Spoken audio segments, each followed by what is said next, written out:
Hi everyone, and welcome to class. This short video is just going to get us ready for what we've got coming up this semester, and just to talk a little bit about some things you should learn this first week while we're all online to get us prepared for when we'll also meet in person starting next week. Let's see. Okay, so in terms of what we've got going on this week, you should be watching this video, which obviously you already are. You should be answering some questions on the Canvas discussion section. You should also do your quick introduction video on Flipgrid, and the links to those things are both on the announcement that's on Canvas and that was sent to you through your email. The other thing you should be doing this week is setting up an appointment to meet with me one-on-one, either in person or through Zoom. My preference is in person if that's possible. This is something that I do with all of my students every semester. And it's nice just to be able to sit down, make sure that there aren't any questions, things like that, as we're starting up the semester. So in terms of what we're going to talk about today, in this video, talk a little bit about what the class is about.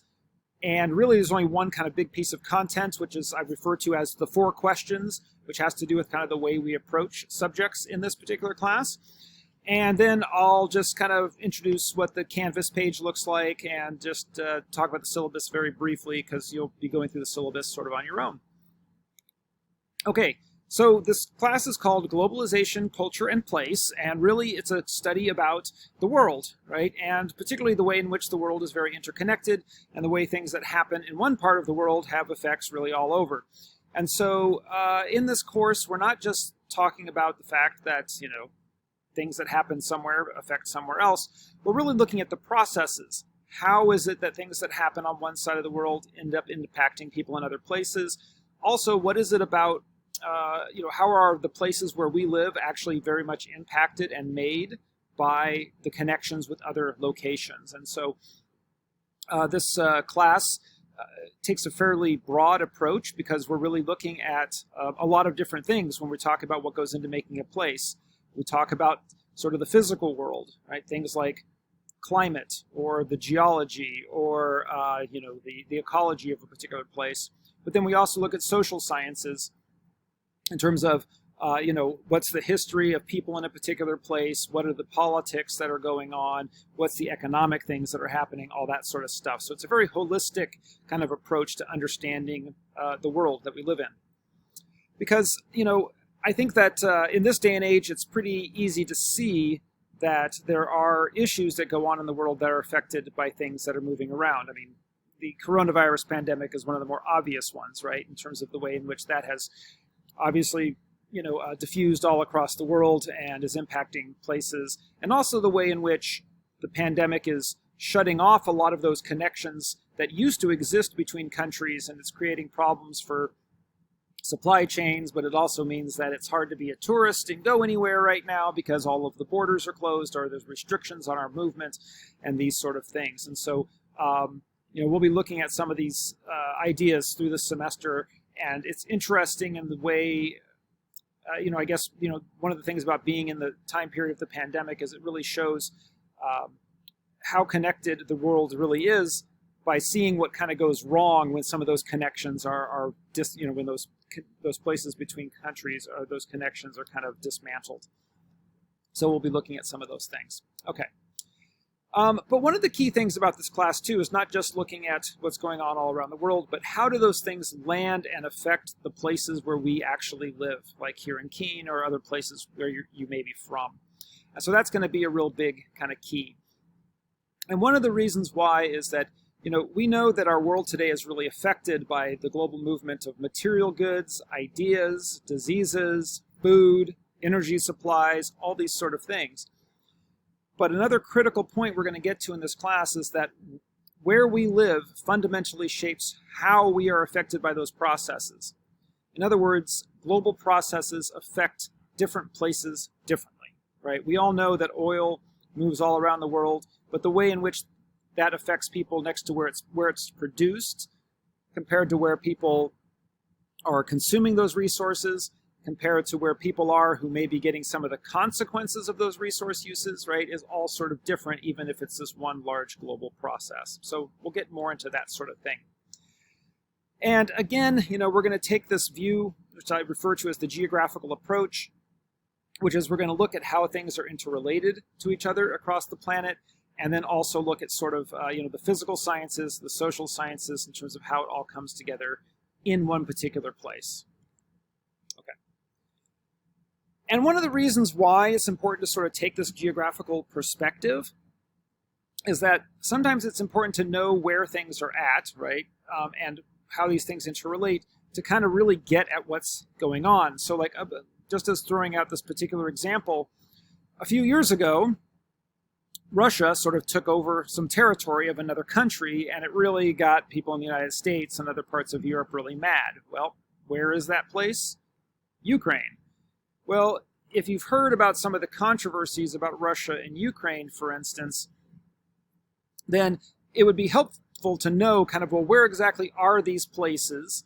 How are they related to each other? And, you could pull out a map, and this is Russia right here, and you see that Ukraine is here, and you're like, okay, well, I can see that they share this common border, and so we need to kind of understand, that because they're bordered to each other, that they might have some long histories of interaction and that sort of thing.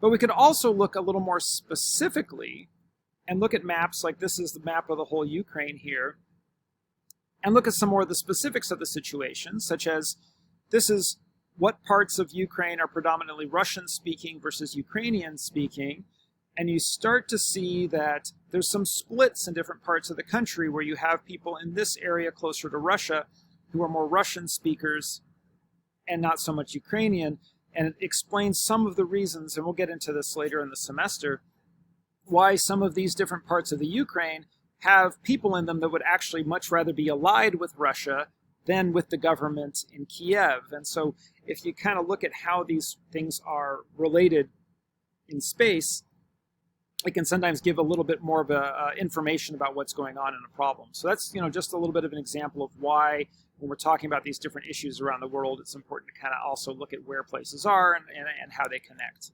Okay. So again, it's a holistic approach. It really keeps or takes the natural sciences and social sciences and puts them together. And it's not just knowing where stuff is. We're going to have to understand, places in terms of their histories, the geology, climate, culture, politics, all that sort of things. And the reason why is because so many modern problems are really at the intersection of kind of human processes and physical processes. And we need to understand how those work together. So let me just give an example of kind of this geographical approach. And in this, I'm going to kind of introduce the 4 questions that really are going to frame the way we look at things in this class. And it's also, there's a question on the discussion questions that relate to these 4 questions. So I'm going to use as an example here a place that here at Keene State in our department, we take people on field courses every year. And a few years back, we actually went to Hawaii Island. And it differs every year. A couple of years ago, we went to Japan and Korea. And anyway, we went to Hawaii a couple of years ago, so I'm going to use it as this example. So when we talk about the geographical approach, again, there's really 4 questions. The first question is, where is it? Where is something, right? That's kind of the first thing that we want to know. And so in this example of Hawaii, we just have to be like, okay, well, there it is, right? We know it's about 2,500 miles from California. We know it's about 3,800 miles from Japan. So that tells us something about it. But really, it doesn't tell us a whole lot, right? Where it is not, in a sense, really all that interesting. So it's an important question to ask, but it's only one. Then the second question is, what is it? What's going on in this place? Can you kind of describe what this place is about? So for the example of the Hawaii Island, also known as the Big Island, this is an aerial view of the city of Hilo, and you can see sort of things about what it is. Well, okay, it's a large volcanic island. It's obviously in the middle of the ocean. It gets a lot of rainfall. It's very green. You can see that it's a mid-sized city, maybe a little bigger than Keene, but not by much. And there's all this green space here down close to the waterfront. That's kind of what it is. But then that tells us a little bit more information, but again, it's a little more interesting than just where it is, but it doesn't really tell us everything. The third question is, how did a place come to be the way that it is? And so in this example of Hawaii, if we're trying to understand like the place like the Big Island, well, how did it come to be that way? Well, we have to understand the geology, right? It came to be that way because of volcanoes. And then also it came to be that way because the climate allows certain kinds of ecologies to develop on that place. But also then you have to understand the history of humans migrating to this place, both in terms of Native Hawaiian populations that came there, and then some of the later waves of migration that came with the sugar plantations and so on over centuries. And the fact that this was a big sugar cane manufacturing center. That's also kind of tells you why Hilo is the kind of city that it is. And this picture is a little blurry, but something else about Hilo is that it regularly gets destroyed by tsunamis. So we also have to understand a little bit about, that's one of the things that's also kind of made it the way that it is. Okay. Then the other question we might ask about how did it become the way that it is why is Hawaii part of the United States? And if you don't know that story, it's actually a pretty long and involved one, but the short version is that they had a monarchy led by Queen Liliuokalani here, and the monarchy was overthrown by some American businessmen as well as some American soldiers that were in port in Honolulu at one time. And then what happened is that the Queen was forced out of power. They appealed to the Queen, and her government appealed to the U.S. government and said, hey, we were we were wrongly overthrown. Can you please, give us our sovereignty back? And the U.S. government was going to do that, but then the U.S. changed presidents, and the new president who came in was McKinley, and he wanted Pearl Harbor as a military base, and so essentially he sided with the American planters, and then it became an American territory, and then later an American state. And one of the reasons why this is important is that because not everybody in Hawaii is really all that, what's the right word, all that supportive of necessarily being part of the United States because of this history of the overthrow and the way in which their government was sort of taken from them.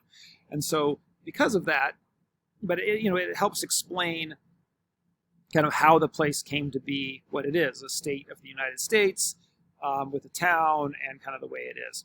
And one of the key things about when we look at how things come to be is that places change, right? The Earth is a very dynamic place. Volcanoes go off, tsunamis happen, pandemics occur, political changes happen, right? Humans migrate and move, economic processes move goods and things around the world and all that. So that's another point is that, when we're looking at what places are, we have to recognize that things change through time. And then the last question, the fourth one, is really more of an ethical question. It's when we're looking at a place is, should it be that way and can we change it? And this is kind of works in a couple of different ways when we start asking those questions. One, in some respects, it could be sort of an engineering question. In other words, if we see a town that's laid out in a certain way or constructed, we could say, well, is this really the right way that we should arrange this town? Could we use zoning or different kinds of planning things to put a grocery store here or put more houses there? Should we kind of shift what the town is? A great example of this is if you look again at Hilo, this waterfront area here being all grass and green is actually not just so that people can enjoy the waterfront. That's because tsunamis kept coming through there and destroying that entire part of the town. And so then people were kind of looked at it and said, well, should it be this way? Should that really be the downtown? And they were like, no, we should change it, make it into parks so that the next time there's a tsunami, it doesn't destroy a bunch of houses and kill people. And so that's one way of sort of questioning, should it be that way? Another would be kind of on the more political angle.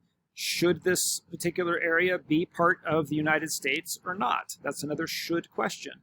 Many people in Hawaii support the idea of staying part of the United States, but many people do not, right? So that would be another should question that people can debate about what a particular place is. And then also, things that come up also in Hawaii are, questions around development. Should you build telescopes on top of the tallest mountains in Hawaii, or should you not, or these sort of things. So those are the big four questions. And that's one of the things that I want to introduce this first week, because we'll be coming back around to these ideas when we're looking at different places all around the world throughout the semester. So, all right. So let's take a quick look at Canvas.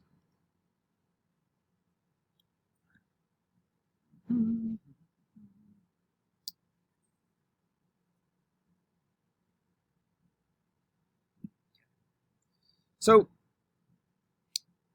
most of you have probably gotten onto Canvas already, but if not, just to tell you just a couple quick important things. Right, the landing page for it is the syllabus, where it has all the information for what we're going to go through throughout the semester, and you can read this on your own, because I can't imagine anything more boring than watching a video about somebody talking about something that you could read. So it's here. However, and when we meet in person, we can talk a little bit more about any questions that you have about the upcoming assignments and that sort of thing. But I have on the syllabus here near the end, you can see a list of the different subjects that are going to be coming up. And also on Canvas, one of the things that you'll see is kind of a list of the assignments down here at the bottom, kind of in chronological order. Keep in mind, there's actually going to be some more assignments that I just haven't made yet. Because this semester is hybrid, it involves making a lot of new stuff, and not all of it has been made for the whole semester. And as I do, it'll be put in there. However, everything that is coming is in this syllabus and mentioned. So for instance, we know that there's going to be some discussion questions that are going to happen in weeks later in the semester. As I make them, I'll put them into Canvas, but they're already noted on the syllabus here that is going to happen, for each week. So this gives you a good rundown of all the things we're going to do. The other thing I will mention here is the book. There is a book, and it is a really good resource. It is also not cheap. It is listed as recommended because it isn't cheap. I do have one copy of it in my office. Unfortunately, it used to be available at the library, but they're not doing reserves right now because of COVID and not having the ability to kind of decontaminate the books after each use. However, particularly if you are doing this course mostly online, I'd really recommend getting the book because it gets into a lot of detail that we can't get into fully, through some of the online content. But so it would be good to have if you can get it. The other thing here, as noted, make sure that you do make an appointment with me to see me during the first 3 weeks of class so we can have a quick one-on-one conversation. The other thing, too, is on Canvas, this is where you're going to get your grades. As you're doing assignments, I'm going to be grading them and putting the things in. I'm pretty organized in terms of staying on top of those things. Also, another key thing here is files. On here is where I'm going to put copies of the PowerPoints that I use for this class. I also have some things like a handout that tells you about how to find scholarly sources for the research project you'll have later in the semester, that sort of thing.